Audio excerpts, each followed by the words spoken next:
Welcome to garam garam Bezawada రుచిలో ఈరోజు చేపలు ఇగురు చేస్తున్నానండి. చేపలు ఇవి కేజీన్నర తీసుకున్నాను నేను. ఇది కూర ఎలా చేయాలో చూద్దామండి. చూడండి, అల్లం వెల్లుల్లి పచ్చి కొబ్బరి తీసుకున్నానండి. నేను 1 కప్పు తీసుకున్నాను.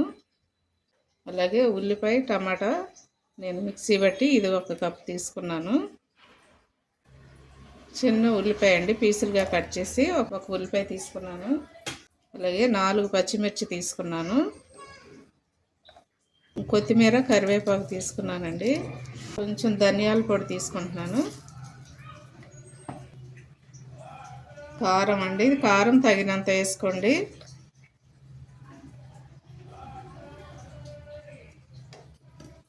పసుపు కూడా కొంచెం వేస్తున్నాను. 1 స్పూన్ వేసుకోండి, పసుపు సరిపోతుంది. సాల్ట్ అండి, ఇది సాల్ట్ కూడా చూసి వేసుకోండి.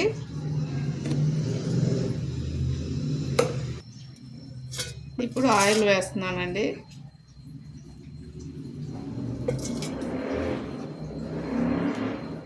ఈ గరిటెతో 2.5 గరిటె వేస్తున్నాను.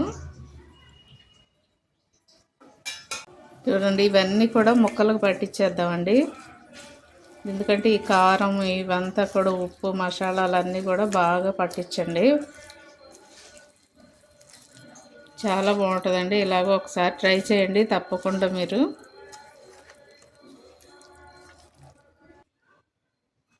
చూడండి, ఇవన్నీ కూడా బాగా ముక్కలకు పట్టి కలిపేసి ఒక 10 నిమిషాలు ఇలాగే ఉంచేద్దామండి.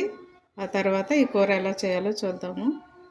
చూడండి, 10 నిమిషాలు అయింది కదా. నేను దీనిలో చింతపండు పులుసు పోస్తున్నానండి. దీనిలో దగ్గర 150 గ్రామ్ చింతపండు పడుతుంది.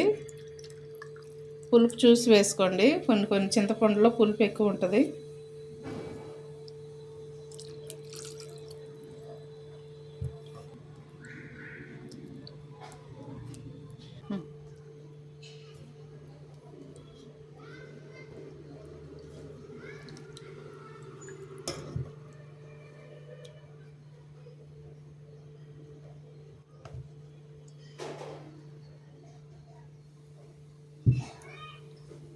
కూర స్టవ్ మీద పెట్టేసానండి. ఫుల్ పెట్టుకోండి, ఎందుకంటే కొంచెం దగ్గరకు వచ్చేదాకా ఇలాగే ఫుల్లోనే ఉడకాలండి. ఒకవేళ వాటర్ మీకు ఇంకా కావాలి అనుకుంటే కొంచెం వేసుకోండి. నేనైతే ఇగురు చేస్తున్నాను కదా, అందుకని ముక్కకి సరిపడినట్టుగా పోసాను.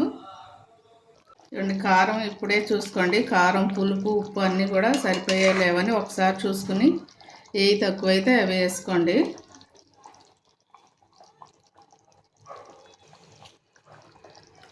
కొంచెం సాల్ట్ నాకు తక్కువైందండి. ఉప్పు కారం పులుపు అంతా కూడా సరిపోయింది. పులుపు కారం కొంచెం సాల్ట్ తక్కువైంది వేస్తున్నాను. స్టవ్ మాత్రం ఇప్పుడు మీడియంలోనే పెట్టుకోండి ఎగిరిపోయేంత వరకు. గరిటె పెట్టి మాత్రం కలపొద్దండి, ఇలా తిప్పితే సరిపోద్ది సాల్ట్ వేసిన తర్వాత. చూడండి, ఎంతో టేస్టీగా ఉండే చేపలు ఇగురు రెడీ అయిపోయిందండి. తప్పకుండా మీరు కూడా ట్రై చేయండి. ఇంకా కొంచెం పులుసు అక్కర్లేదు అనుకుంటే ఒక 2 నిమిషాలు ఉంచండి. లేదు ఇలా దించేసుకుంటామంటే ఇలా కూడా దించేసుకోవచ్చండి. నేను కొంచెం కొత్తిమీర వేసి స్టవ్ కట్టేస్తాను.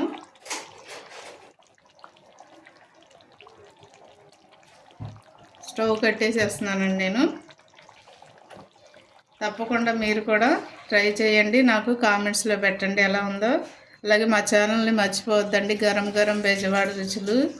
సబ్స్క్రైబ్ చేయని వారంటే సబ్స్క్రైబ్ చేయండి, షేర్ చేయండి, లైక్ చేయండి. Thank you.